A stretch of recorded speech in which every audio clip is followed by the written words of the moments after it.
What's up, you guys? It's your girl, the Vegan Haitian. I'm here with another recipe. You're gonna love this one. This recipe is for my vegan Belgian waffle.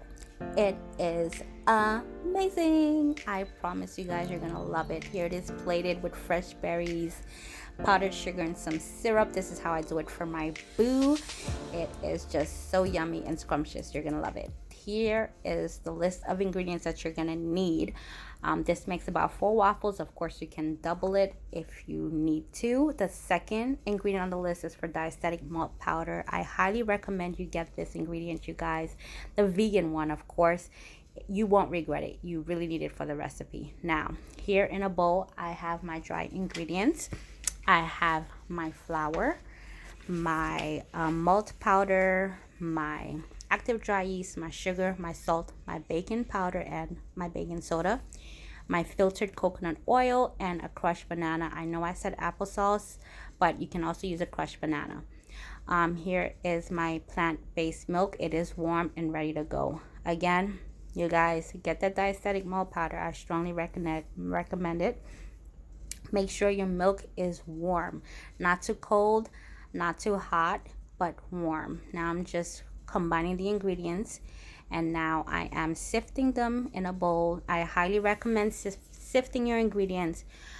Sometimes I even sift my ingredients twice if I want my waffles a little fluffier, but do sift your ingredients. Here are my sifted dry ingredients in a bowl.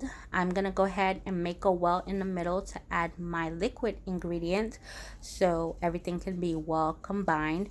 I went ahead and added the filtered coconut oil, and in there I also have my almond and vanilla extract. Again, make sure your liquid ingredient is warm so that yeast can be activated. Okay, now I'm pouring in, and I'm gonna mix everything together. Make sure you mix it and get all the lumps out so you can get a very smooth batter. Off camera, I went ahead and beat it with a whisk really vigorously to get all the lumps out, because you really need a smooth batter. So again, my batter is nice and smooth. I'm gonna go ahead now and add the crushed banana. I recommend applesauce. It turns out better with the applesauce, you guys, but if you don't have the applesauce, do add the banana, the crushed banana, but I do recommend the applesauce. So here I am mixing in the banana, getting it all in there, nicely incorporated. And this is what your batter should look like after everything is mixed in pretty well. Now I'm gonna go ahead and cover this batter with some saran wrap, and I'm gonna set it aside for about 10 to 15 minutes at the minimum. At the maximum, it could go up to 4 or 5 hours, but minimum 15 minutes. Your batter should be puffy and should look like this. That's your yeast that's activated, and everything has done, Mother Nature has done its work, and your batter should be looking like this. Now my waffle iron is already preheating. I put it on the max temperature to get it nice and hot to pour in that delicious waffle batter. I am using a cup measurement for my batter. I don't fill it to the brim. I fill it up about 3/4 up, and again, I'm showing you what your batter should look like if it's done right. Okay, so fill that cup up. Don't fill it up, I'm sorry. 3/4 of a cup. You know, you have an idea of what it should look like.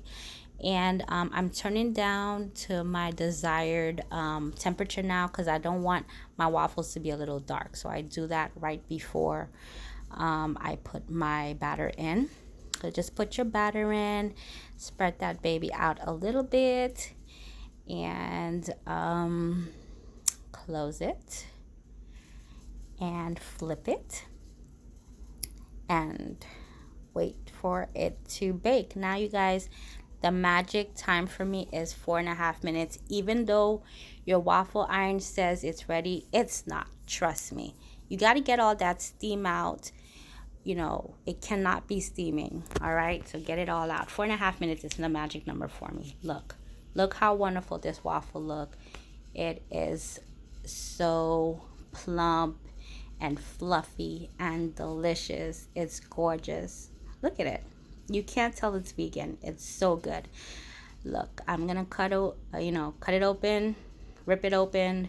Look at the inside, so fluffy. The outside is so crispy, you guys. You're not gonna regret this.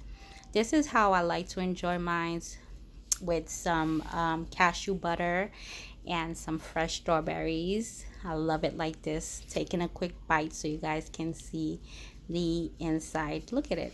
So good. So good. I hope you like it, and I hope you enjoy it, you guys. You won't regret this. This is what I use for diastatic malt powder for reference. All right. Thank you for watching. Please share, like, comment, and subscribe.